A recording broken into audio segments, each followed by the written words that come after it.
And 7 Mile and Livernois will be at the DIA until May of 2025. We're going to turn now to a community empowerment series hosted by the Detroit Association of Black Organizations. The event features appearances throughout the year by well-known speakers, performers, and thought leaders who are focused on social change. I sat down with the organization's CEO, Reverend Horace Sheffield III, to learn more about this year's lineup and the goal of the series. Reverend Horace Sheffield III, always great to see you. Welcome back to American Black Journal. It's always good to reconnect as our predecessors have. Yeah, so right.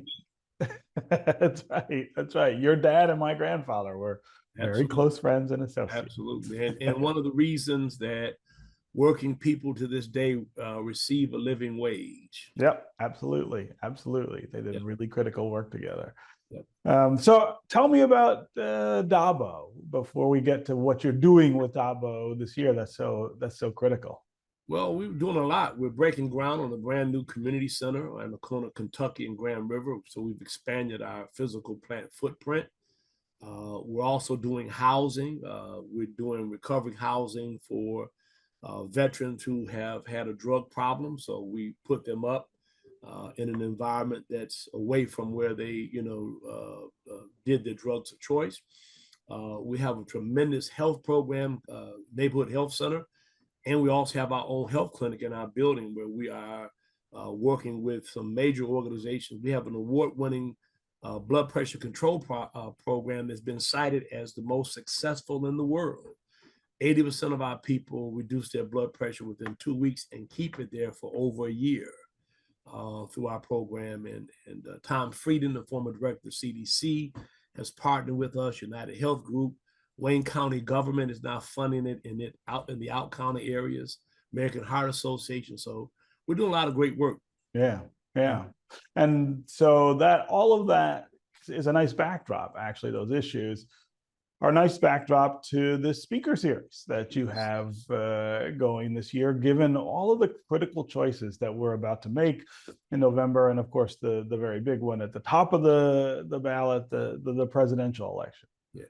So I was blessed. My sister, my younger sister, who's older than me, she was my youngest of 3 sisters, passed, and so how was I going to honor her or deal with the grief? And I chose to buy a library, the old McGabriel Shire Library, on the corner of Grand River and Livernois. Beautiful building. So many people have told me that they read there. And we put about $750,000 in that building. If you haven't seen it, you need to see it. It's absolutely gorgeous and breathtaking. I want to give a shout out to Gary Turgo, who partnered with me to make that happen. So, we want to do cultural things. So I decided to create the Community Empowerment Speaker Series. I'll also let you know, we also created the Community Music Series. We've had Nazima, Grammy Award-winning violinist. We've got Kayla Cox coming, who's the lead singer for SOS Band. And in October, Champagne King. But the most important thing is, how do we make critical decisions without the information we need? So we launched a speaker series. We've had Jamal Bryant. We've had Dr. Cornel West, my professor, Michael Eric Dyson. We had the good pleasure of having Joe Madison come before he passed. And in fact, he kind of kicked it off. We have celebrity chef Amir Natson, who cooks for Jay-Z and that whole aggregation, Pharaoh. So, and we've got some good people coming. We just had Jerika Duncan, the evening anchor for CBS News here. Donnie Simpson will be here. We've got, Muma Fresh, who's an award-winning, cultural icon in the music industry. And we do this absolutely free, Steve. Yeah. So first of all, that library is in the neighborhood where I was born. And the Tuxedo Project, which is the nonprofit I started in the home where I was living when I was born, is right around the corner from there. And we looked at that library as a potential community space as well. I was really glad to see you take it because that meant you had to go raise the money to fix it and not me. Here's the good thing, man. I'm a person of faith, and there's never been a project that I started out with that I didn't have apprehension and trepidation.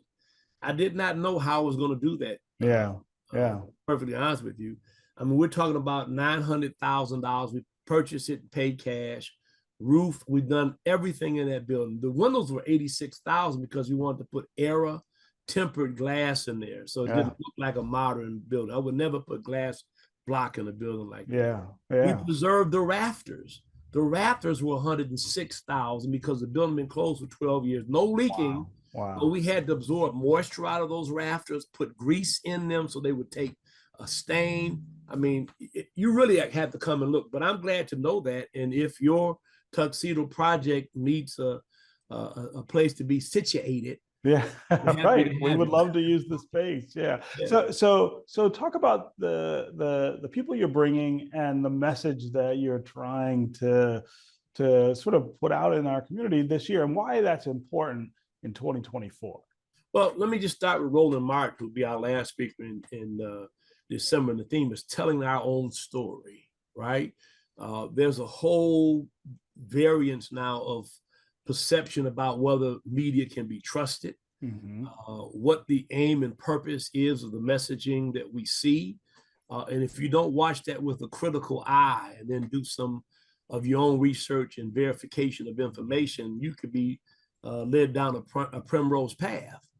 And so our goal is, if we get people in, don't make them pay, allow them to ask questions, and have my speakers address specific things. For example, Jamal Bryant, we've had him talk about, is the church relevant anymore? I mean, we gather, all these people gather every Sunday, but what is the impact of them coming? I mean, if a little yeast leaveneth the whole loaf, what are they doing in their communities? I mean, why aren't we leveraging millions of dollars, billions of dollars that comes into the coffers of Black churches every Sunday and redeveloping our neighborhoods? So the goal is to get people to think. Now, what we've done, and by the way, Michael Dyson is our consultant on this, I love the brother, is we're putting some kind of study guide together post-presentation with an action plan that each organization or each person who comes can go back and say, as a result of hearing what Dr. Cornel West said, he's running for president, but I do agree we need to impact political parties more. We don't leverage. There's no real impact of our aggregation, right? There needs to be some demonstration of our aggregation and some compensation for our aggregation. So those are the kind of things we're trying to do, not just a one-day display where people come and hear something, they feel good, they got a little tingling in their thinking, and they leave and go on about their business. So the thing that occurs to me that's terribly important about this is the concern that we have about Detroiters showing up this fall, that we need people to feel like they matter and that their voice matters. And one way to get them to feel more like that is to make sure they're more informed about the choices that they're making. Sure. Well, my granddaughter does a commercial. This ain't no joke. You got to vote. And I have a commercial I need to share with you with my dad down in Selma, organizing voters. And you can hear the protests and the singing. He's there with King. And he asked, how many people are eligible to register? And they say like 30-some thousand. How many have we been able to register through this movement? Only 600 people, right? And so then the guy said, I figure like this: if we registered vote, we ain't got to keep asking these white folk for something. We just gonna go up there and take it. Right. People have lost the connection between what they don't have and the exercise of their franchise. Now, whether or not you vote Republican or Democrat, that doesn't matter, but you have to vote. Now, I think there's going to be a difference in this election. I think there's a sense of things brewing in Detroit, my good friend, primarily because I think a lot of folks feel that they've been left out of Detroit 2.0. This whole notion of super regentrification, on steroids, and whether or not the resources that have been pumped into this town have really gone to people who sustain this town, who never left. That's not just Black folks. That's Hispanic folks and white people who've never left. And I think as that conversation continues to ensue, that I'm finding more people who are understanding that we need to elect folks who are connected to some overall agenda that we can therefore hold them accountable for. Yeah. I'm encouraged. Yeah, you know, I hear a lot of people fretting about turnout, and I think the combination of the reforms that have been made that have made voting way easier, and the things you're talking about, I think we could actually end up with a very good turnout in Detroit, and maybe a record turnout in the state, which is what we want to see. Well, Mike Epps, my business partner, is coming in the third weekend of July from a Thursday to a Sunday. And we're doing 7 shows at one mic. But what we're also going to do, and I'm working with my daughter and some other folks, a good clerk, who, by the way, interpreted the law, so now you don't have to apply for absentee ballot every time. Right. Is to go and have some community crawls where we go into neighborhoods like Dexter and Elmhurst or wherever, and we set up shop and we have people registering folks. I mean, Michael draw people. He's talking about bringing some other people with him. Yeah. Whatever it takes. We did this when I was much younger with the Jackson 5 and some people who worked in the Carter administration. We registered just like 50,000 people at concert.